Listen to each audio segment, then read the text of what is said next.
who's left to support you? And is it even safe for you to continue to attempt to govern? Well, again, I've apologized for that. I'm making amends for all of those efforts. You've apologized for what this was, specifically, Governor? For all of the comments that I've made on the chat. Oh, it might be too late. A riveting exchange with our Shepard Smith, the governor of Puerto Rico, who says, I'm out of here next year. I won't run for re-election. The pressure of protesters, certainly in San Juan and elsewhere, is no, we want you to go now.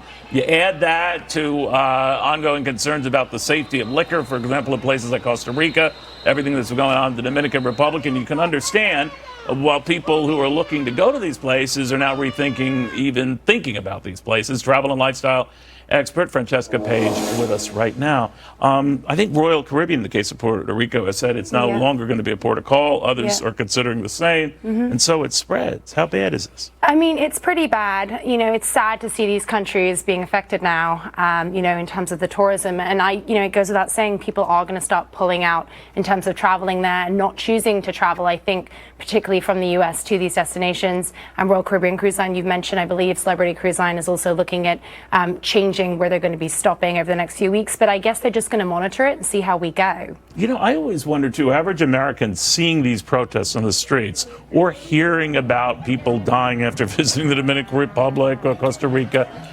it just seems like it comes in waves here. But you were telling me it's not unique to just these locales. No, right? I mean, sadly, I don't like to see it affect people traveling in general. I want people to travel, and I think it's important that they do. But absolutely, these are not isolated incidents. There are incidents in other cases, in India, I've mentioned, in Norway, as well as Turkey, of methanol poisoning as well. So, we're not just seeing these things happening in Costa Rica, the Dominican Republic. They are happening in other countries around the world. The best thing you can really do as a traveler is just educate yourself, keep yourself up to date with current affairs, weigh out whether it's worth the risk for you. I remember when we had the terror attacks in Britain and France multiple times years ago, a lot of people avoided those locales thinking, you never know, you never know.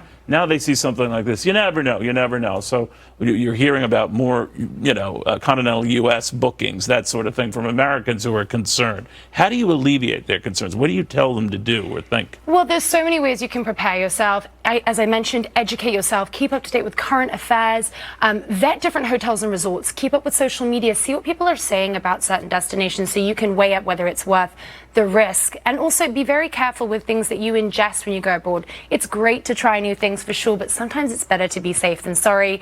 Look at packaging. If it's cheap looking, maybe try something different because you really don't know what you're getting. So go with what you trust if you don't want to take that risk. Or if you've got it already planned, and do they give you your money back if you're concerned about being in the middle of a protest? I can remember going to Greece a few years ago in the middle of those, EU protests. And outside of Trafalgar Square and some of the others, it wasn't that bad in the rest of the country. It wasn't stopping traffic on the Parthenon and climbing to the top and seeing that. But it was a reminder that you had to look around and be careful. Yes, keep yourself educated. Have a plan B. I always tell people you have to prepare for anything, especially when you're leaving your comfort zone. So be as prepared as possible. Have contacts that you can call. Make sure that you do have something in place so that you can get your money back with a certain company as well. People see protests, though, and don't want to go there. No, and it's understandable. I mean, people don't want to put themselves in harm's way, and I think if you are going to take that risk, excuse me, just make sure that you're vetting where you're going, and like I said, read up, follow social media, other guests' reviews. Do you avoid places? I do, just in the sense that I have children now, so I want to be as safe as possible for them. Traveling solo is a little different than traveling with your family. And are there places that people are opting out here in the United States if they're concerned? Still too early. It's still a little early to tell. We are in the thick of the summertime, but when it comes to booking winter travel, I think that's where we're really going to see the impact. All right. Well, we'll watch it. Wise words all. Francesca Page, travel and lifestyle expert.